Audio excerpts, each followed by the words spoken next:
찬양 감사합니다. 주님의 평화가 여러분과 함께 하시기를 바랍니다.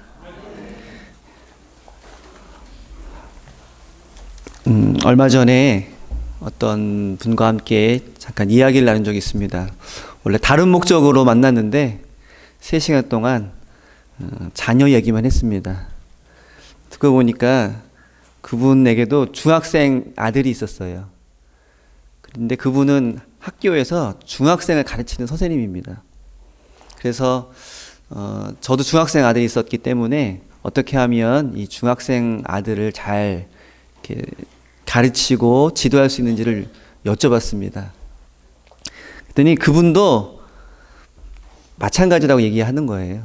학교에서는 학생들을 지도하는 그 방법대로 지도하는데 그대로 집에 와서 아들을 지도할 수가 없다는 겁니다. 그래서 본인도 힘들다고 그래요.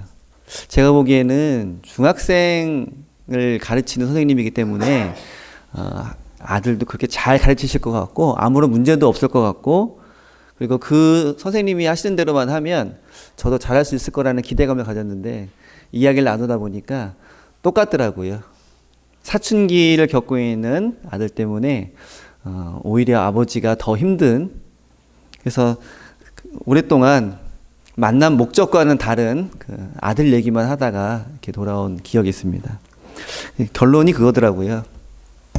마음은 그렇지 않은데 그래서 잘 돌봐주고 이야기도 잘 들어주고 잘 이해해주고 뭐든지 다 받아줄 마음은 그런데 겉으로 드러나는 아들을 대하는 방식은 조금만 잘못하거나 조금만 기대에 어긋나거나 다른 사람들이 볼 때에 예의가 없어 보이는 행동을 하거나 말을 하면 자신도 모르게 먼저 화가 나고 또 상처가 되는 말을 하기도 하고 또 그 아들이 뭔가 요구할 때 외면하기도 하고 그래서 그런 자기 자신의 모습이 좀 힘들다라는 얘기를 같이 나눴습니다. 우리 사람은 다 그런 것 같습니다. 가까운 사람에게 또 가족에게 항상 사랑과 또 따뜻함을 표현하고 싶지만 때로는 마음과는 다른 그런 말 그리고 행동이 먼저 나갈 때도 있습니다. 그래서 서로 상처를 주고받을 때도 있습니다. 오늘 우리가 읽었던 본문, 두 본문을 가만히 보면 하나님 아버지께서 아들이신 예수님께 하시는 말씀이 나옵니다. 우리가 잘 알고 있는 예수님이 세례받는 그 장면인데 그 장면에 하늘에서 하나님 아버지의 음성이 들립니다. 그 음성은 예수님만 들으셨어요. 근데 예수님은 아들로서 그 음성을 듣고 있는데 그때 아버지와 아들의 이 대화입니다. 근데 아버지이신 하나님께서 해주신 말씀이 너는 내 사랑하는 아들이다. 내가 너를 기뻐한다. 그 이전에도 예수님이 하나님께 기도하며 대화하셨겠지만 공식적으로 성경에 나와 있는 아버지와 아들 첫 대화의 장면입니다. 그런데 그 대화의 내용이 너는 나의 사랑하는 아들이다. 내가 너를 기뻐한다. 이 말씀으로 되어 있습니다. 그리고 이것이 예수님께서 세례 받으실 때 들으셨던 음성인데 혹시 여러분들 세례 받을 때 이런 음성 들어보셨나요? 너는 내가 사랑하는 자녀다. 내가 너를 참으로 기뻐한다. 근데 하나님께서는 예수님의 세례 때에 해주신 이 말씀을 그때 일회용으로 끝내지 않으시고 지금도 하나님을 아버지라고 부르는 저와 여러분들에게 끊임없이 너는 내 사랑하는 자녀이며 내가 너를 기뻐한다고 말씀해 주시고 계신 줄로 믿습니다. 사람은 때로 다른 사람에게 기대에 미치지 못하는 말과 행동을 합니다. 실망감을 안겨주기도 합니다. 그리고 때로는 그 뜻에 거역하는 일을 하기도 합니다. 여러분들의 가족이나 자녀들이 항상 말을 잘 듣고 항상 기대에 부응하며 항상 기쁜 행동만 하는 것은 아니지 않습니까? 우리도 그랬고 우리의 자녀들도 그렇습니다. 그런데 그럴 때마다 사람들의 보통 심리는 실망하거나 낙심하거나 그래서 책망하고 또 서로 다투기까지 합니다.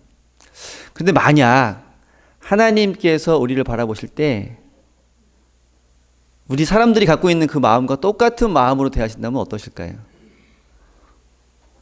우리는 때로 하나님의 기대에 부응하지 못할 때가 있습니다. 하나님의 뜻에 미치지 못할 때도 있습니다. 하나님을 실망시켜 드릴 때도 있습니다. 때로는 하나님의 뜻에 거역할 때도 있습니다. 하나님이 원하시는 길을 떠날 때도 있고 하나님께 저항할 때도 있습니다. 만약 그럴 때에 보통 사람들이 하는 것처럼 하나님께서 하신다면 어떤 일이 벌어질까요? 여러분 혹시 자녀들에게 집에서 나가라는 말을 한 번쯤 해보신 적 있으십니까? 너는 내 아들이 아니다 라고 말하신 적 혹시 없으십니까? 만약 우리가 했던 것처럼 하나님께서 우리에게 하신다면 아마 한 사람도 하나님 앞에 설 수 있는 사람들이 없을 것입니다.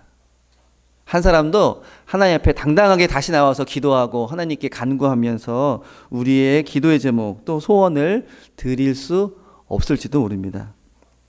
그런데 우리 하나님께서는 우리가 비록 하나님의 기대에 미치지 못하고 하나님을 실망시켜 드리고 때로는 하나님의 뜻에 어긋나는 말과 행동을 할 때에도 오늘 본문에서 우리 주님께 하셨던 그 말씀대로 너는 나의 사랑하는 자녀이고 내가 너를 기뻐한다 라고 말씀하신 줄로 믿습니다. 그리고 그것을 잘 보여주는 것이 그 탕자의 비유에 나오는 아버지의 모습이에요. 여러분 탕자 비유 잘 알고 계시죠? 그 아들이 어느 한 구석 처음부터 끝까지 아버지의 마음에 드는 아버지의 기대에 부응하는 모습을 보인 적이 없습니다. 끝까지 실망스럽고 끝까지 패역한 모습을 보여주고 있습니다. 그럼에도 불구하고 그 집을 나간 아들을 날마다 기다리며 또 기다리는 그 아버지의 마음이야말로 우리 하나님 아버지의 마음이신 줄로 믿습니다. 그걸 우리가 알고 있기 때문에 우리가 비록 하나님의 뜻에 어긋나는 삶을 살고 있다 하더라도 이렇게 또다시 주님 전에 나와서 함께 예배드리고 하나님을 찬양하며 하나님께 기도하고 있는 줄로 믿습니다. 아무런 희망이 없을 것 같은 우리의 삶이지만 바로 하나님만이 우리의 희망이 되셔서 이 세상을 다시 살아나갈 힘을 우리에게 주시는 줄로 믿습니다.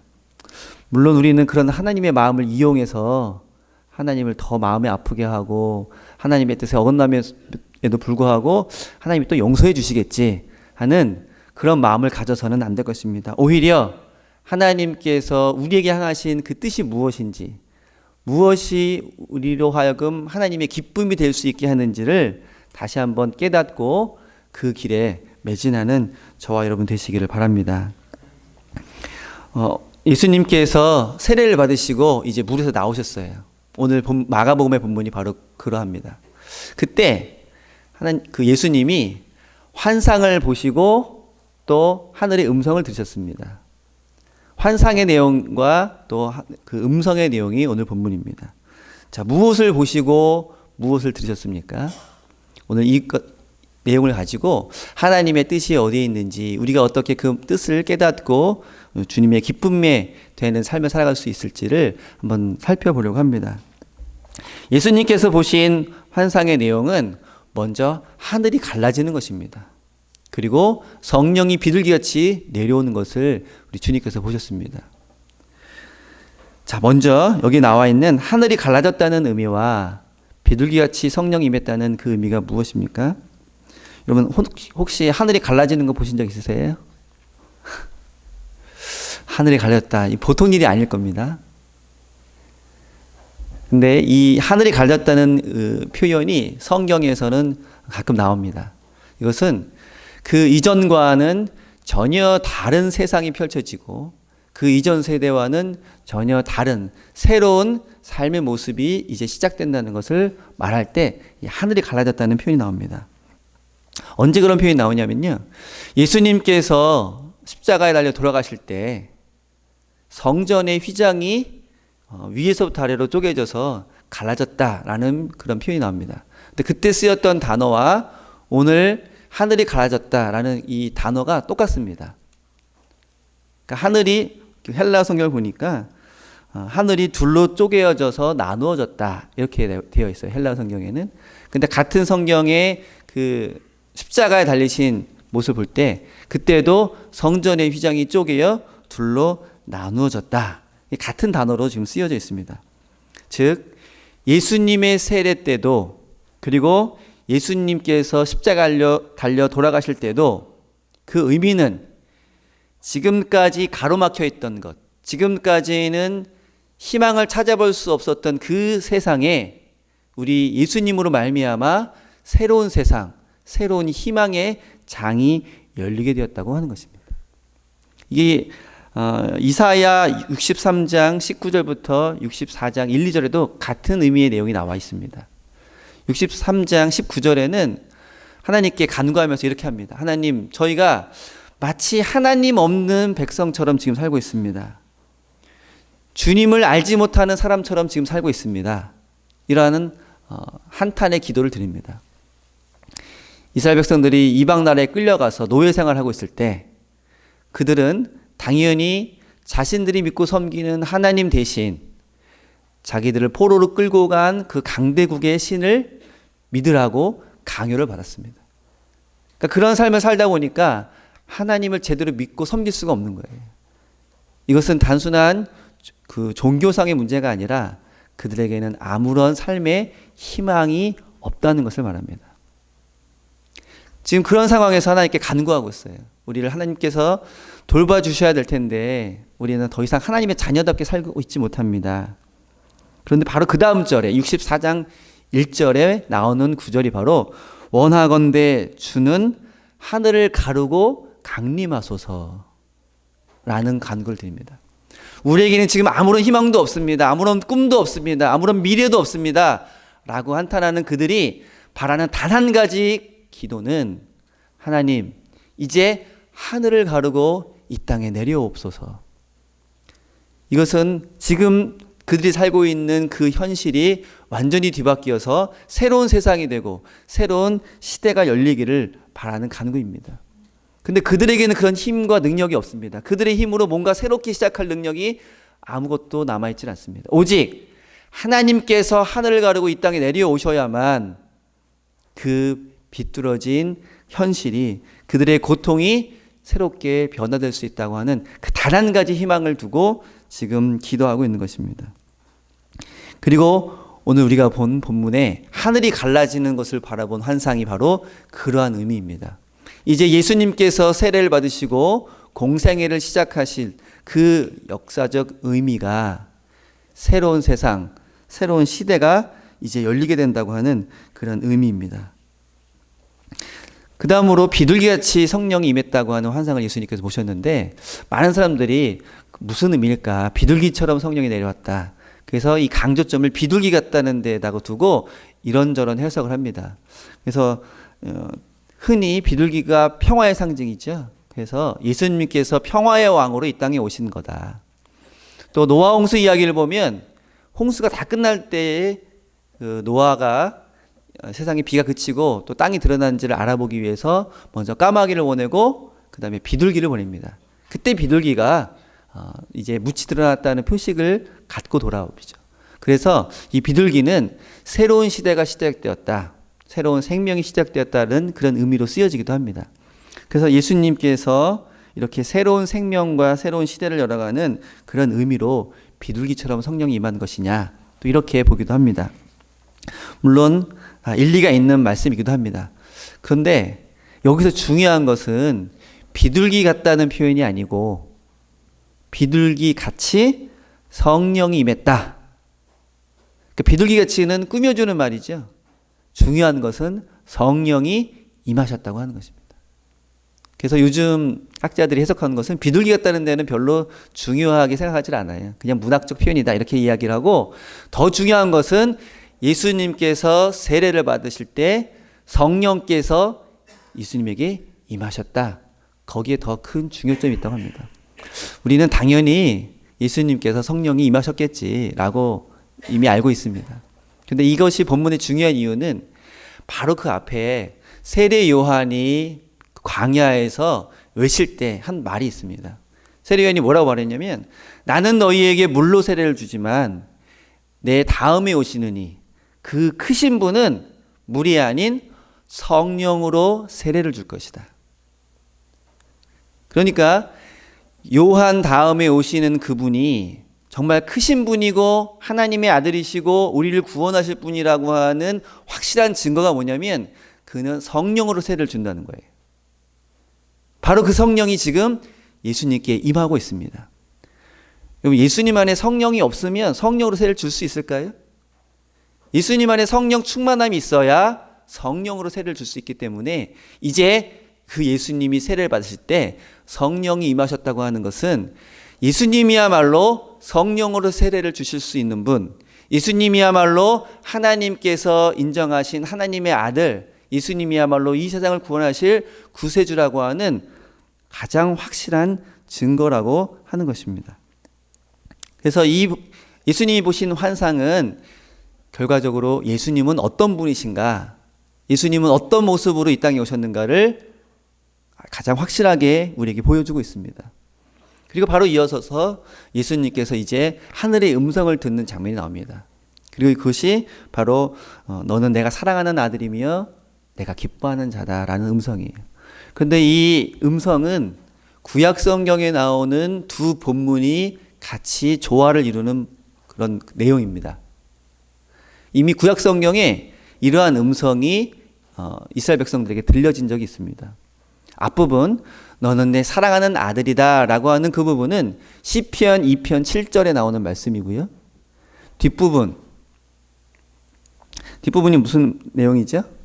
이는 내 사랑하는, 내 기뻐하는 자다라고 하는 그 본문은 우리가 읽었던 이사야 42장 1절부터 4절에 나오는 말씀입니다.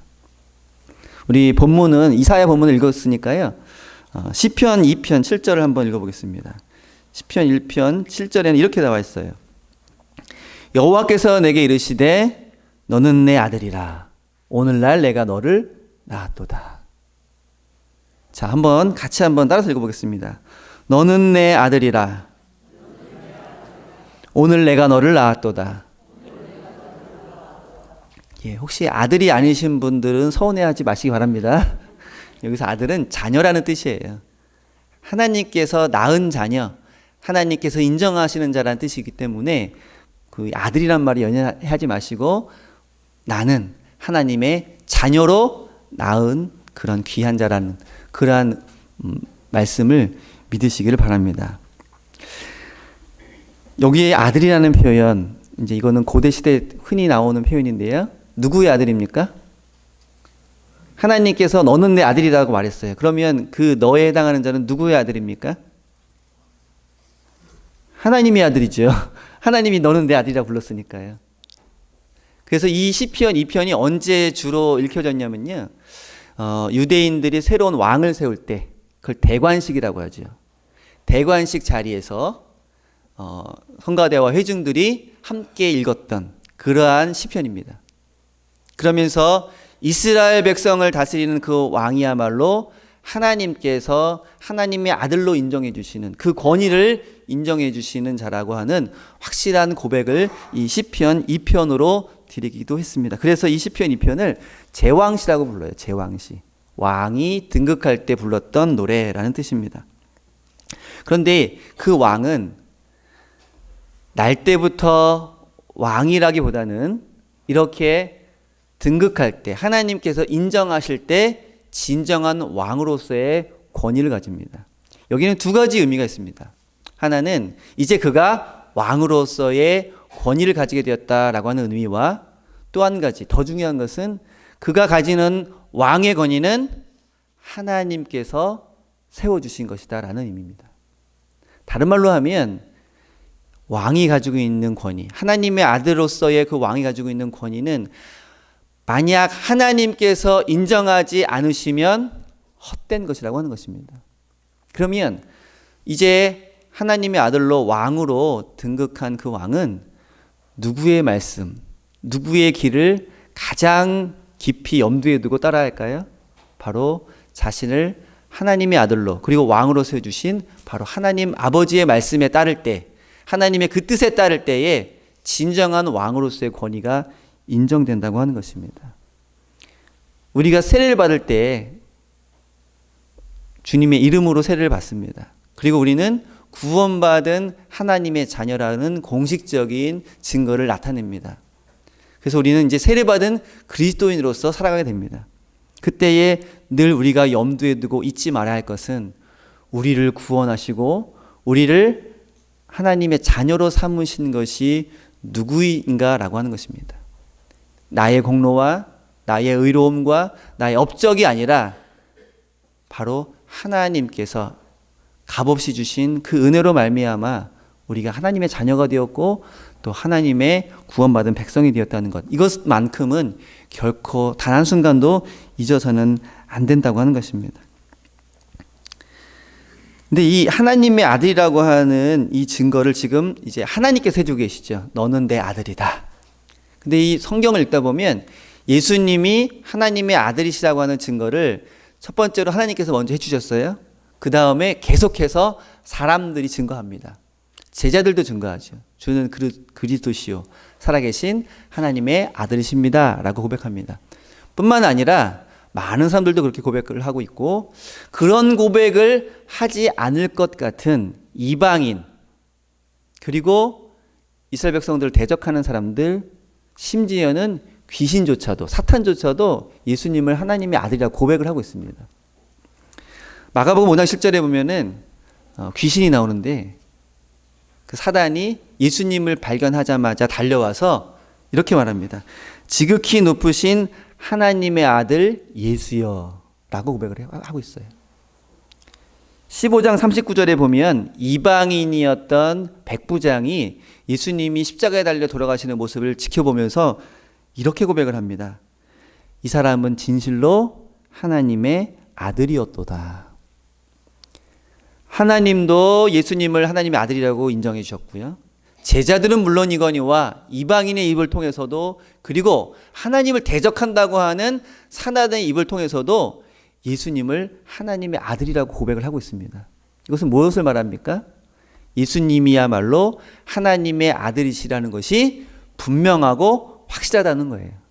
그 누구도 부인할 수 없는 사실이라고 하는 겁니다. 그럼 모든 사람들이 다 예수님을 하나님의 아들이라고 고백을 했느냐? 그렇지 않은 사람들도 있습니다. 백부장은 이방인임에도 불구하고 고백했지만 대부분의 그 당시 이방인들은 그 당시 하나님의 아들은 예수님이 아니라 로마 황제였어요. 그래서 예수님을 결코 하나님의 아들로 인정할 수 없었죠. 거기까지 이해되시죠? 이방인이니까, 또 로마 황제를 신으로 섬기니까. 그런데 하나님을 섬기는 유대인들도, 더군다나 하나님을 더 잘 섬긴다고 하는 유대의 종교 지도자들도 끝까지 예수님을 하나님의 아들로 고백하지 않았습니다. 그 당시에 바리새인, 사두개인, 서기관들, 그리고 대제사장들은 끝까지 예수님을 인정하지 않았고, 뿐만 아니라 예수님을 많은 사람들이 하나님의 아들이라고 하니까 오히려 그를 십자가에 못 박아 죽이기까지 했다고 하는 것입니다. 오히려 예수님을 더 잘할 것 같고 예수님과 더 가까이 있을 것 같았던 유대인들, 그리고 유대인의 종교 지도자들이 오히려 이방인들보다도, 그리고 사탄들보다도 예수님을 더 못 알아보고 예수님을 인정하지 않았다고 하는 것입니다. 우리는 이미 우리 주님을 하나님의 아들이고 우리의 구원자로 고백을 하고 이 자리에 있습니다. 그런데 과연 우리는 우리가 고백하는 대로 얼마나 예수님을 하나님의 아들로 인정하고 살아가고 있는지는 다시 한번 생각해 볼 필요가 있습니다. 왜냐하면 입술로 고백하는 그 고백이 전부가 아니기 때문입니다. 우리는 흔히 그러죠. 말로는 어떤 이야기를 잘 하지만 실제로는 그 말한 대로 행동하지 못할 때가 종종 있습니다. 그것을 언행불일치라고 합니다. 예수님에 대한 고백도 때로는 이렇게 언행불일치가 될 때가 종종 있어요. 예수님을 나의 왕이라고, 나의 구원자라고 고백하면서도 우리 삶에 중요한 일이 있을 때, 중요한 결정을 내려야 될 때, 갈등과 고민할 때 예수님을 중심에 두고 그것을 결정하고 생각하기보다는 무엇이 나에게 더 유익할까? 어떤 결정이 나에게 손해를 덜 끼치게 될까? 이것이 더 중요한 판단의 기준이 될 때가 있습니다. 분명 예수님이라면 A라는 선택을 하시고 그 길로 우리를 데려가실 텐데, 근데 그 길이 나에게는 무척 손해가 되고 염려가 되고 걱정이 되는 길이기 때문에 주저가 되고 그냥 살며시 눈 감고 A가 아닌 B라는 길로 나에게 유익이 되거나 나에게 손해를 덜 끼치는 그 길로 결정을 할 때가 있다고 하는 것입니다. 우리가 읽었던 이사야 42장 1절부터 4절에 보면 1절에 내가 선택한 자, 내가 기뻐하는 자, 바로 주님을 말하고 있습니다. 그런데 그 기뻐하는 이유, 그 선택한 이유, 그것이 나와 있어요. 그 이유는 나머지 4절까지인데 가장 자주 등장하는 표현이 바로 뭐냐면 그는 바로 정의를 세우는 자, 정의를 실천하는 자, 정의를 행하는 자라고 하는 그런 내용입니다. 하나님께서 하나님의 종을 택하시고 그 종으로 말미암아 기뻐하실 때에 그 이유가 나와 있는데 그가 바로 이 땅에 정의를 실천하고 정의를 행하는 자이기 때문입니다. 근데 여러분, 우리가 살면서 정의롭게 살고 정의를 세우는 일이 쉽습니까? 어렵습니까? 편합니까? 부담스럽습니까? 매우 부담스럽습니다. 옳은 것을 하고 옳은 길을 걸어가는 그 길은 때로는 외로울 때도 있고 때로는 희생을 각오해야 될 때도 있습니다. 그래서 어렵습니다. 그래서 부담스럽습니다. 분명히 하나님께서 기뻐하는 길임을 알고 있지만 그 길을 내가 선택하고 걸어가기에는 너무나도 힘들고 어렵다는 것을 알고 부담스러워하는 것이 연약한 우리들의 모습이기도 합니다. 그럼에도 불구하고 하나님께서는 우리를 그 길로 인도하시고 우리로 하여금 그 길을 걸어가시는 것을 기뻐하십니다. 때로는 하나님께서 우리에게 그러한 그 소명을 안 주셨으면 하는 때가 있어요. 하나님께서 우리에게 어떤 사명을 주시지 않았으면 그냥 이대로 이 모습 이대로가 좋은데 하나님께서 뭔가 자꾸 하라고 하는 그 사명을 안 주셨으면 할 때가 있습니다. 하지만 하나님께서 우리를 부르시고 우리를 주님의 종으로 택하시고 그 길을 걸어가게 하셨을 때 우리가 기뻐하며 순종하며 그 길을 걸어갈 이유가 나와 있습니다. 그것이 바로 하나님께 기쁨이 된다고 하는 거예요. 이는 내 사랑하는 아들이요 내 기뻐하는 자다. 그 길을 걸어갈 때 하나님의 기쁨이 충만하다고 하는 것입니다. 어린아이들을 보면 이제 커서는 안 그러는데요. 어린아이들은 부모님이 뭔가를 좋아하는 행동을 하려고 합니다. 그래서 우리 부모님도 그걸 잘 알고 있죠. 그래서 어떤 행동을 시키고 잘한다, 착하다 이렇게 계속 격려합니다. 뭐 밥을 잘 먹는다든지 잠을 일찍 잔다든지 심부름을 잘할 때 정말 착하다, 잘한다라는 칭찬을 계속합니다. 그러면 아이는 기뻐서 그걸 자꾸 하려고 해요. 그 어린아이가 그런 행동을 하는 한 가지 이유가 있다면 부모님이 좋아하시기 때문에, 부모님이 기뻐하시기 때문에 그렇습니다. 그럼 천국은 어떤 사람이 들어간다고 했습니까? 어린아이와 같은 사람. 어린아이는 어떤 특성이 있어요? 부모님이 좋아하는 것을 하려고 하는 특성이 있습니다. 그런데 지금 우리 주님께서 이사야 42장 1절부터 4절에 이는 내가 택한 종, 내가 선택한 자, 그리고 내가 기뻐하는 자다라고 말씀하시면서 그가 앞으로 걸어갈 길이 바로 정의를 행하고 정의를 세우고 올바른 것을 위해서 자기 자신을 기꺼이 헌신하며 희생하는 자, 그를 주님이 기뻐하신다고 했습니다. 그리고 예수님께서 지금 세례를 받으셨죠. 마가복음 첫 장면에 세례를 받으셨는데 앞으로 펼쳐지게 될 예수님의 삶이 어떻습니까? 이제 세례를 받으시고 공생애를 해나가시는 예수님께 기다리고 있는 삶은 어떻습니까? 늘 기쁘고 늘 즐겁고 늘 편한 길이 아니라 한마디로 십자가의 길, 고난의 길, 그리고 죽음의 길, 그 희생의 길이 예수님 앞에 기다리고 있어요. 그런데 그 길을 걸어갈 그 아들을 향해서 하나님께서 말씀하시기를 이는 내 기뻐하는 자다라고 말씀하십니다. 그렇다면 우리가 한편으로는 부담스럽고 힘들고 어려울 것 같은 그 신앙의 길을 올바르게 걸어갈 때에 억지로가 아니라 기쁨과 감사함으로 걸어갈 수 있는 그 이유가 있다면 바로 그 길이 우리 주님께서 기뻐하시는 길이기 때문입니다. 그 길이 우리 주님의 기쁨을 더욱더 풍성하게 하는 그 길이기 때문입니다. 오늘 본문에서 우리 주님께 하셨던 그 하나님의 음성을 꼭 기억하시기 바랍니다. 왜냐하면 우리가 세례받을 때도 그리고 그 이후에 신앙의 길을 묵묵히 걸어갈 때도 우리 하나님께서는 늘 우리에게 그 말씀을 해 주시기 때문입니다. 너는 내 사랑하는 자녀다. 내가 너를 기뻐한다.